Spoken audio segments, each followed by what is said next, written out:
Welcome to From the Baseline with Premier Basketball. I'm Mark Williams, Premier Basketball Global Scout. We appreciate you tuning in to the episode. This is episode 34 From the Baseline. It's another weekly update. We apologize. Last week we didn't get the weekly update up. Just a lot going on, getting ready for the spring and summer, and unfortunately we weren't able to get it there, but we're glad to be back. If you've not subscribed, hit the red button below. We'd love for you to join with us and join our subscribers, be in the know when the next episode comes on. And so this episode, we're going to catch up with Shane and Jason and also on some global news to see kind of what's going on and what we've been seeing. We're going to talk a little bit of the Final Four brackets that came out last night, which is a lot of intriguing stuff there. And so we're going to take a look at that. But we're going to show started off talking commitments and celebrating some young ladies who have made their college decision. And some of those are Jasmin Boyd has committed to North Carolina A&T. Kourtney Rittenberry has committed to Arkansas Pine-Bluff. Haymer has committed to South Alabama. Zoe Nelson is going to Stephen F. Austin. Tamara, from the Great Britain, Tamara Fournillier-Onadeko has committed to the University of Illinois, Chicago. Hannah Humphrey is going to go to Blinn College. Alyssa Crockett has decided to attend Michigan. She's going to stay in the Big Ten. And from Spain, Gemma Nunez is going to go to Davidson. And then Maria Myklebust, who's at Mount Verde, is going to go to Northwest Florida State. So she's going to stay in Florida. So congratulations to everybody who's made a commitment recently.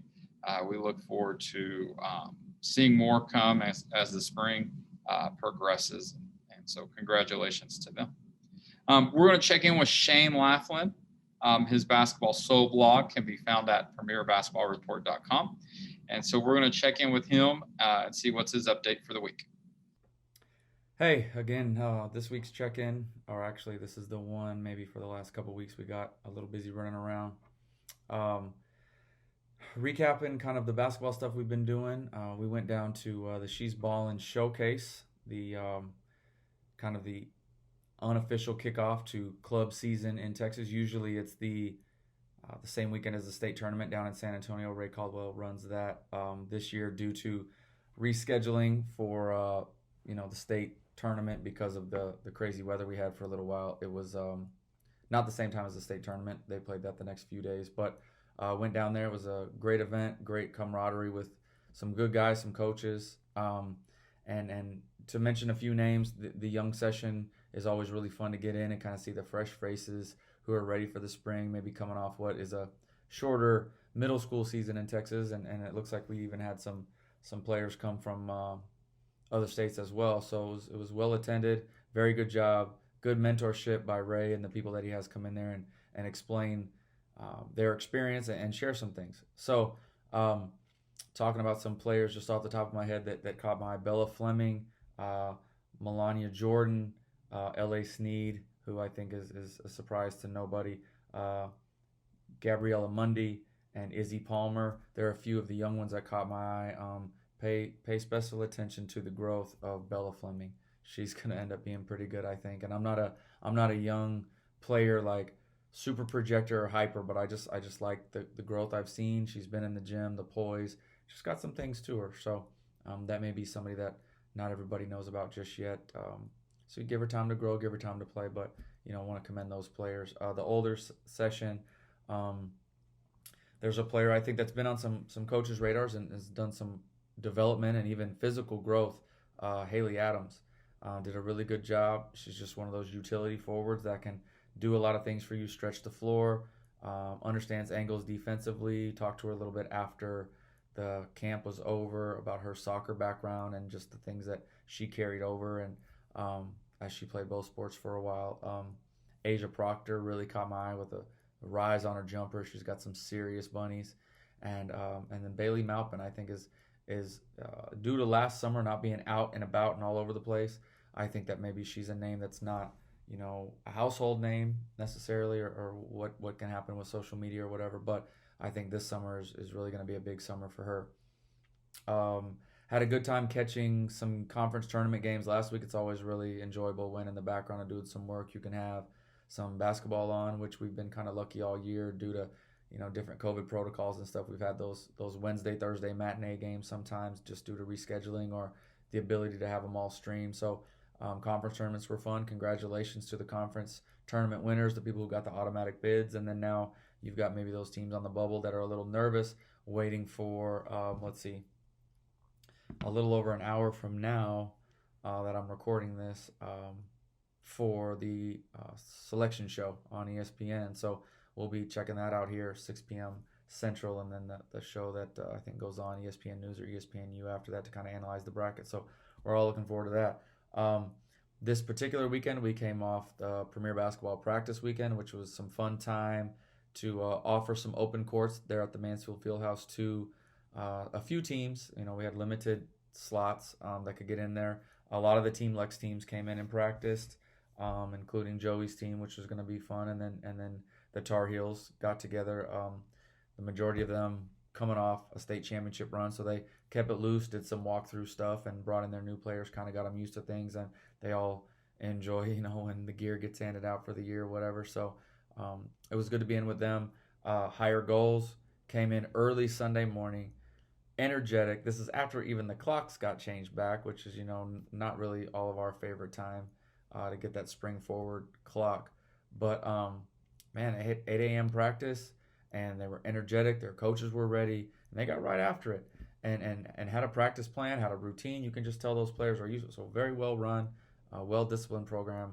Wayne and Jen do a great job, and that was fun to watch and learn the way they do things, the way they teach some of their defensive philosophies and rotations, and just the way they get up and down, multi-skill drills. Lone Star Magic with Marty Mack, been a guy coached on the club scene for forever, came in. Again, practice plan. They didn't waste a minute.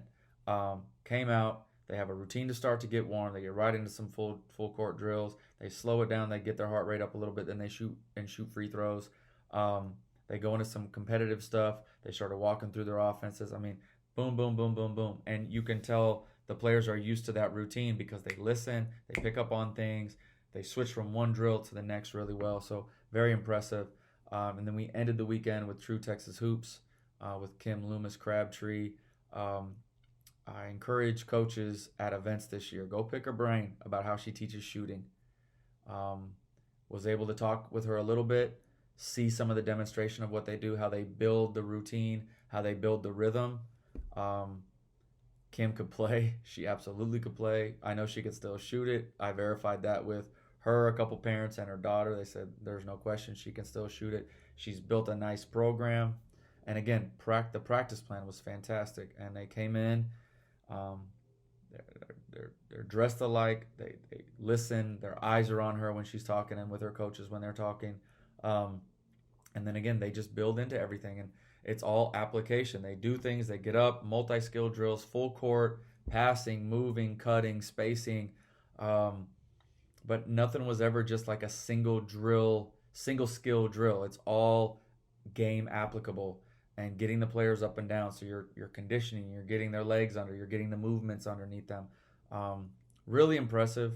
A couple drills that all steal, and then just picking her brain, her experience. It was super enjoyable for me. There are times when, I'll always say we're so lucky to have these jobs that we do, and they're a lot of work, but I am really bad about sometimes being so locked into what we're working on or trying to do for the future or what we've got coming next that I kind of forget to stop and have fun with the game, which is really sad, and it's my fault. And I can forget. So, this weekend I can't thank those guys enough, helping me get some perspective back, having a chance to maybe do a little basketball talking, do a little teaching on the floor in a couple of the sessions. And then it sounds like I'm going to get to coach Higher Goals top team in Prime Event, Texas this weekend as Wayne takes the young kids to Oklahoma in a tournament that they were looking forward to. But he's going to entrust me with their older group. So I'm looking forward to that. it's good for my basketball soul. I certainly miss it. Would be hard for me to have the responsibility and really deliver if I had a team, but that doesn't mean I wouldn't want to do it. So this weekend I really look forward to that, and I want to say thanks, special thanks to Wayne Watts and that group ahead of time, and then maybe next week's I can share some insight to how that went, and um, just learning those people. I look forward to it, and I appreciate them trusting me. Um, a commitment as I drove back to Austin last night from Mansfield. By the time I got home, I saw that Tamia Gardner had officially announced her commitment to Oregon State, which is a great get for them. Their 22 class, that's their second top 10 player that they've gotten a commitment from. Reagan Beers a few months ago had committed to them out of Colorado, post player, and then Adley Blacklock out of West Texas here had previously committed. So they've got two others already, so that's three in that class, and really good players. So congratulations to Tamia and her family, and then of course to Scott Ruick and his staff. Great gets. I think they get players that fit, and they do special things there, and they build a enjoyable program to watch and be a part of from everything that I understand. So congratulations there. We will see Ayanna Patterson, the number 3 player in the country, announce her commitment on Saturday. If I'm not mistaken. I think it's 5:30 Eastern, and she's going to stream that. I think they'll post the details. I'll be visiting with them tomorrow, trying to get ahead of that a little bit. So some big commitment news. And then over the last couple weeks, as we update our power rankings for ESPN and the high school teams, of course, we're paying attention to who's winning, because that matters. Winning definitely matters. Real basketball definitely matters, and this is competing at the highest level. So we've had some state champs that we're pretty proud to say have been in our top 25, and or now a couple of them have moved in later in the season. Over the last couple of weeks, we've seen DeSoto out of Texas win the state championship. Westlake out of Georgia, that's their 4th in a row. Congratulations to Raven Johnson and Snoop Turnage, who have won all 4. And then of course, Coach Hilda Hankerson, and then the great performance from Tanaya Latson with 24 points in that game. Fremont out of Utah won their title. Mount Notre Dame out of Ohio won their state championship. Norman out of Oklahoma won their championship, stayed focused after what was a pretty disgusting incident when their game was previously live streamed over a network that, we can leave that part out or whatever. I think everybody knows, but some comments made that were caught on a hot mic that showed somebody's true colors or whatever.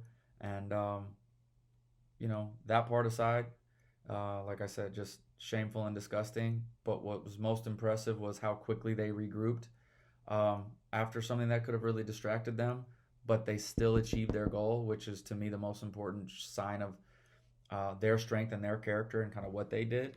So congratulations to them, and I'm sorry that they had to deal with such nonsense, but they kept it moving, stayed strong, and proved why they operate the way they operate, and speak to the things that they speak to. So congratulations to them. I commend them. Great job by the staff. Great job by the players, and then the other Crown Point out of Indiana is the other team that's won a state championship in the last couple of weeks that was in the mix for our top 25 and has actually moved into our top 25. I think that'll be released on Wednesday by ESPN. So congratulations to those programs, and we'll check in soon. It's an exciting time coming up. Prime Event Texas comes this weekend, so club basketball's tipping off, and we'll see you guys soon. After Prime Event Texas, we'll be down at the She's Ballin' Extravaganza and around some Final Four facilities. Pass the Ball's doing a fantastic All-Star game. So we're still going to get out, be safe, be mindful of protocols and health and things. But sun is shining, the days are nice and beautiful, and we're thankful to be getting back into basketball and for the people that we're going to spend the time with. So thanks for checking in, listening to me. Today got a little long-winded, as I can do sometimes. Talk to you guys soon. Thanks. Hey, welcome back, and we appreciate that update there from Shane. Last night was always one of the more exciting nights of the season, and that was the announcement of the Final Four bracket for the NCAA tournament. And it's always exciting every year, but I don't know, this year, probably because it's such a wide open field. I mean, there's about 8 or 9 different teams that you could possibly make a run and put it all together just based on what the season, and really anybody can, but based on the season and what's happening. And, there's so much turnover from who's number one in the country, 1 through 5 throughout the whole year, which really makes this one of the more open NCAA tournaments we've had in a long time. And so that breeds natural excitement and fans. It's going to be cool. They're all going to be down in San Antonio because of the COVID protocols. And so it'll be interesting. They'll all be there. ESPN, ESPN2, ESPNW are going to get a lot of coverage. A lot of the games are going to be on the main channels of that network. And so that's exciting. But, when I looked at the bracket, the thing that stuck to me was, man, there are some really good matchups and some really good potential matchups. The one that's probably been talked about most since the announcement of the bracket is the potential of UConn to meet Iowa in the Sweet 16, which would pit Paige Buchers versus Caitlin Clark, which are two outstanding freshmen, and both are worthy of Freshman of the Year honors this year. And so the potential to see them go head-to-head is really exciting. Now, they both got to win their first 2 rounds to get to that Sweet 16 matchup. But, man, there's a lot of excitement to possibly see that. For me, a first-round matchup that isn't getting really talked about, but I think is intriguing is Michigan versus Florida Gulf Coast. And one of the reasons is the potential matchup there of Naz Hillman versus Kirsten Bell. These two young ladies grew up in Iowa playing against each other. Kirsten was at Ohio State her freshman year, and they stayed in the Big Ten since she has transferred to Florida Gulf Coast. And so it's an intriguing matchup there, just with players who've grown up playing each other. And both have had tremendous years. And so that's an intriguing matchup for me. Another one is Tennessee versus Middle Tennessee State. And there's state bragging rights there. There's recruiting implications there. And so that's just with all the extra little parts of it, be interesting to see how that matchup goes. BYU versus Rutgers. Rutgers had a extended or long COVID quarantine. Coming out of that, they played really well.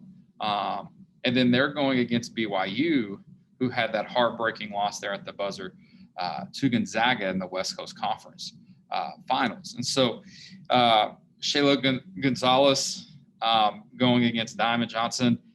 There's guard matchups there. And so that's a really, really intriguing one for me there. One of the bright stories of the year is Washington State. And that at one point in the year, multiple times actually in the year, they were in the top 25.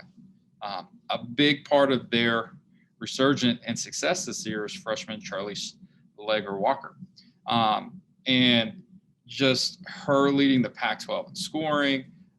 And so it's exciting to that they got in and haven't been in a long time. I think it's 30 years plus that Washington State's been in.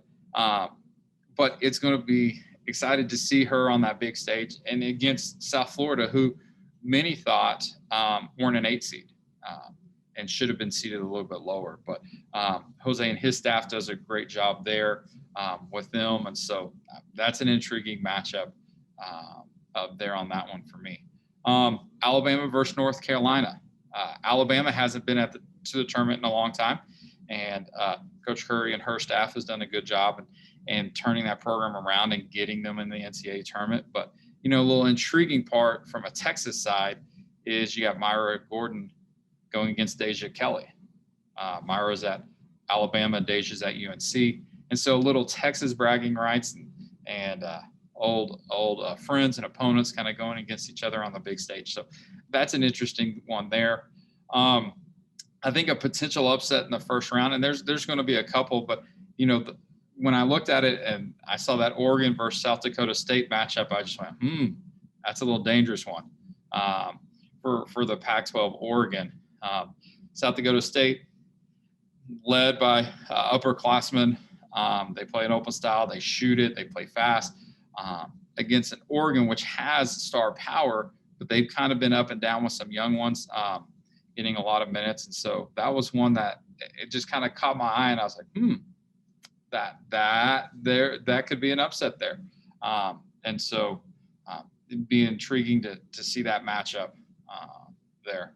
Another potential one, Texas versus UCLA and the round of 32. UCLA's had success coming into Texas and recruiting. Can Vic and Texas get a big win there? UCLA's had a great year. So that'll be a fun matchup there. You see two future WNBA picks, and Charlie Collier, the potential number 1 pick, and Michaela Anawari there at UCLA. And so we'll see that matchup there. That should be fun. Maryland's been playing really well. See if they continue that play and potential Elite 8 matchup there with South Carolina. The NC State A&M, Texas A&M game, Elite 8, really is a toss-up. Either of them could have been number 1. You could throw Baylor in there. There's probably 3 options there to be that 4th number 1, and the selection committee gave it to NC State. And so, interesting there with Wes Moore at NC State and Gary Blair at A&M, and their success and just their coaching style. I mean, that's going to be a grinded out defensive game. So it'd be a lot of fun to watch. And so, I could continue going on, but I mean, I think when I looked at the bracket the first time for me was, man, there's a lot of good matchups. There's a lot of potential matchups that could be upsets, which makes it fun. The Final Four bracket and the Final Four more exciting because, it's not, okay, we know who's getting to the Elite 8, and then it's kind of, we'll see who wins. But I think this year we see quite a few upsets, meaning higher seeds beating lower seeds. And so that's fun. That's a lot of excitement. And so looking forward to that. I know teams are traveling down to San Antonio and safe travels there, but congratulations to all the teams that made it to the NCAA tournament. Congratulations to the teams who made the WNIT. There's going to be a lot of good games there in the WBI. And it's just fun to see postseason basketball after we missed it last year because of COVID.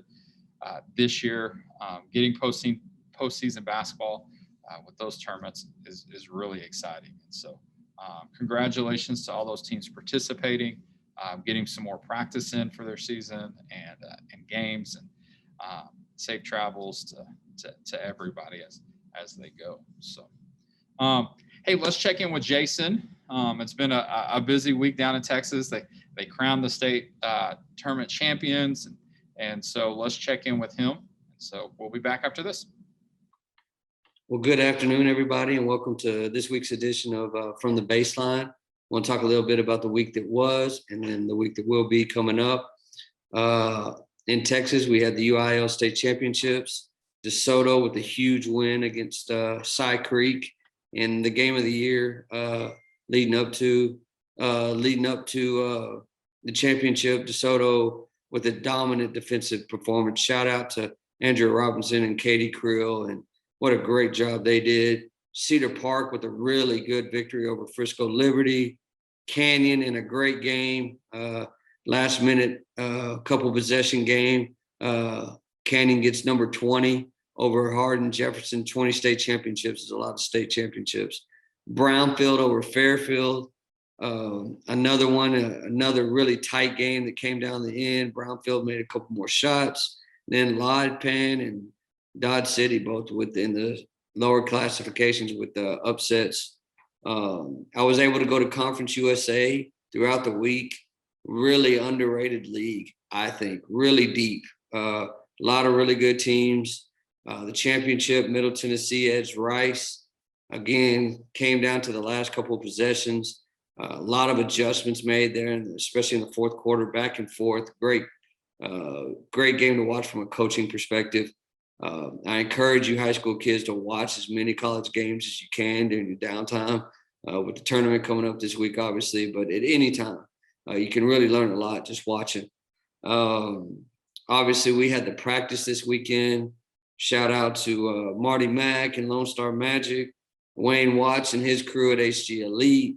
Of course, all the Team Lex with Gatewood and Joey and all of them guys. And then True Texas Hoops with Kim Crabtree, who's a great player at Texas. Man, her shooting stuff is fun to watch, her workouts. Really great vibe in the gym. A lot of really good coaches. It's really reassuring just watching basketball and learning, seeing drills we have never seen and asking questions, and a lot of fun. That's something we hope to really grow in the future. That was a lot of fun. Then obviously this coming week, we have the NCAA tournament. I'm taking Stanford to win it all. I kind of think there's 7 to 8 teams that rightfully feel they're going to win this thing. But I'm going to take Stanford. I'm going to take Maryland in my Final Four. That means they would upset South Carolina. But I really like the way Maryland's playing. Baylor, I'm taking Baylor over UConn. So that'll be another fun one. And who knows, it's a matchup of guards versus bigs in some ways. But I think Baylor's more complete for me. They're more physical, obviously. That'll be an interesting matchup, though. And then A&M, I'm taking A&M to be NC State. So I'm going to have Baylor. I got Baylor and Stanford in my bracket in the final. So that'll be interesting to see how it all plays out. Then obviously we have our kickoff weekend this weekend at Prime, Texas. We loaded field. We're completely full.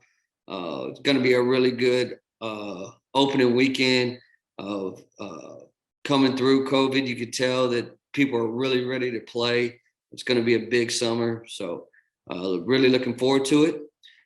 For any of you guys that I can help, obviously the portal's popping, all that kind of stuff. So there's quite a bit of going on. There's quite a bit of coaching movement, I think, going on more than I suspected. That'll be interesting to watch. Anybody needs any help or anything, feel free to hit me at bballjkey on Twitter, hit me in the DMs, and we'll see if we can help you. And I hope you have a great week. Hey, welcome back. Thanks for the update there, Jason. Hey, on some global news, there's been some excitement continuing to build for the Australian junior under 18 junior championships. Rosters being announced, and looks like it's a full go. Still waiting to hear if they're going to have fans. I do expect some kind of live streaming, just because I know Australia still got some travel restrictions and stuff, and so I do expect to be some sort of a live stream option. So that'll be good for college coaches. Usually this event is heavily attended by college coaches. And it doesn't fall in the NCAA period, but because it is a competition not geared for recruiting purposes, the NCAA, depending on how your school reads the rules with international competitions, NCAA coaches can go. So if you're an NCAA coach, have any questions on that, reach out to me, because I can help you through some of that. And so that's exciting to have that.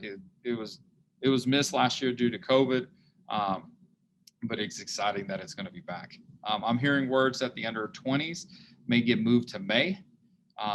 If so, that would be great, and that's another good tournament. And for kids who are still looking for a college option, that's important, so college coaches can see them. So, another news: NBL 1 made another exciting announcement. Is they have now added NBL 1 East.